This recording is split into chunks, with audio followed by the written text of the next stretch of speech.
মহাসমারোহে পালিত হল প্রভু জগন্নাথ দেবের স্নানযাত্রা। পুরী, হুগলির মাহেশ, নবনির্মিত দীঘার জগন্নাথ দেব এবং ইস্কনের জগন্নাথ দেবের স্নানযাত্রা উৎসব উৎসাহ উদ্দীপনায় পালন করা হয়। শাস্ত্রমতে এই তিথিতেই স্বয়ম্ভু মনুর যজ্ঞের প্রভাবে মর্তে আবির্ভূত হন জগন্নাথ দেব। সেই জন্মতিথিকে উপলক্ষ করে প্রতি বছর আয়োজন হয় এই স্নানযাত্রা উৎসবের। সকাল থেকে প্রভু স্নানযাত্রা ঘিরে পুরীতে সাজো সাজো রব, ভক্তের ঢল। নিয়ম মেনে প্রভু জগন্নাথ দেবের স্নানযাত্রা পালিত হয়। হুগলির মাহেশের 629তম ঐতিহাসিক স্নানযাত্রা উৎসব পালিত হয় এদিন। সকালে নীলকণ্ঠ পাখি উড়ে এসে বসে মন্দিরের চূড়ায়। তারপর নীলকণ্ঠ পাখি নীলাচলের পথে উড়ে যায়। তারপর শুরু হয় স্নান পর্ব।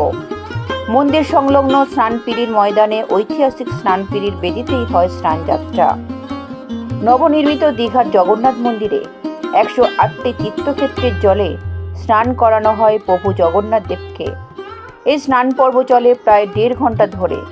প্রথমে এই স্নানযাত্রায় অংশ নেন ইস্কনের 30 জন সন্ন্যাসী।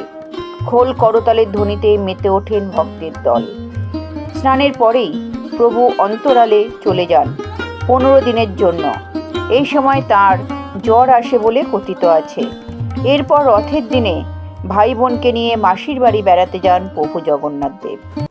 ভগবান জগন্নাথ দেবের আবির্ভাব তিথির মহা মহোৎসব স্নান যাত্রা ইস্কনের প্রধান কেন্দ্র সিধা মায়াপুরের শাখা কেন্দ্র রাজাপুর জগন্নাথ মন্দিরে যথাযথ ধর্মীয় উৎসাহ উদ্দীপনার সঙ্গে এই উৎসব পালন করা হচ্ছে 2 দিন ব্যাপী।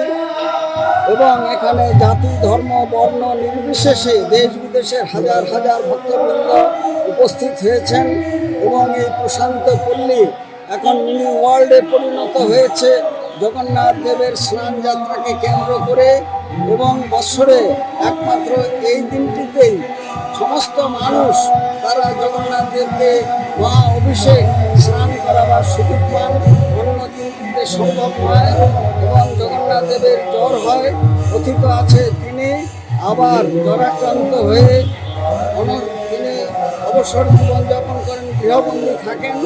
পুনরায় 25 পর্যন্ত এই জগন্নাথ মন্দির বন্ধ থাকবে। 26 হবে নেত্র উৎসব এবং 27 তারিখে 3টি সুসজ্জিত রথে জগন্নাথ, বলদেব এবং সুভদ্রা মহারানী 5 কিলোমিটার অতিক্রম করে রাজাপুর জগন্নাথ মন্দির থেকে মায়াপুরে যাবেন এবং সকলকে এইসব উৎসব আদিতে অংশগ্রহণ করার জন্য সাদর আমন্ত্রণ জানায় রসিক গৌরাঙ্গ দাস, ইস্কন মায়াপুর জনসংযোগ আধিকারিক, নদিয়া। ব্যুরো রিপোর্ট, লটারি সংবাদ।